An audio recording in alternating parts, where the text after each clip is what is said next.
Hello friends, నేను మీ కాసం Ramesh, geography senior faculty. ఈరోజు మనకు జాగ్రఫీతో పాటుగా వార్తల్లో ఉన్నటువంటి అంశము పనామా కెనాల్. ఈ పనామా కెనాల్ అనేటటువంటి దాన్ని 1914వ సంవత్సరంలో జమైకా, బార్బడోస్ మరియు కరేబియన్ దీవుల యొక్క సంబంధించినటువంటి ఆఫ్రికన్ సంబంధించినటువంటి లేబర్స్ ఎవరైతే ఉన్నారో, కార్మికులు ఉన్నారో, వారి శ్రమ ఫలితంగా నిర్మించడం జరిగింది పనామా కెనాల్.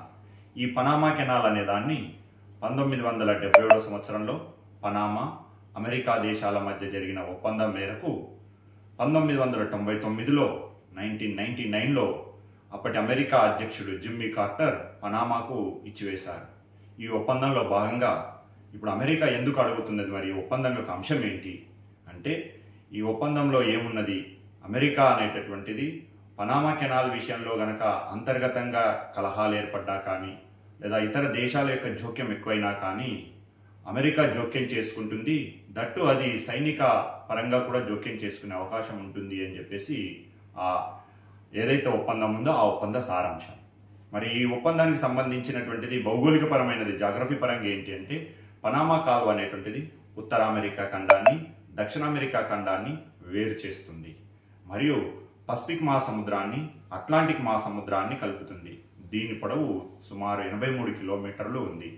ఇది వెళ్తున్నటువంటి ఈ కెనాల్ అనేటటువంటిది ప్రస్తుతానికి చైనా దేశానికి సంబంధించిన ఆధిపత్యం ఎక్కువ అవుతుందని చెప్పేసి అమెరికా పనామా పైన ఒత్తిడి తీసుకొచ్చి దీని విషయంలో జోక్యం చేసుకుంటుంది. మరొకటి, వీటికి ఇట్లాంటి సంబంధించినటువంటి లేటెస్ట్ ఇన్ఫర్మేషన్ కోసము Kasam Ramesh sir geography classes YouTube ఛానల్ను సబ్స్క్రైబ్ చేసుకోండి. మరియు ఇలాంటి వీడియోలు ఇంకిన్ని కోసం అని చెప్పేసి geography Kasam Ramesh sir geography సంబంధించిన జాగ్రఫీ క్లాసెస్ అన్నీ కూడా మీరు ప్లేస్టోర్లోకి వెళ్ళి కాసం రమేష్ సార్ క్లాసెస్ అనేటటువంటి దాన్ని యాప్ను డౌన్లోడ్ చేసుకోండి. Thank you.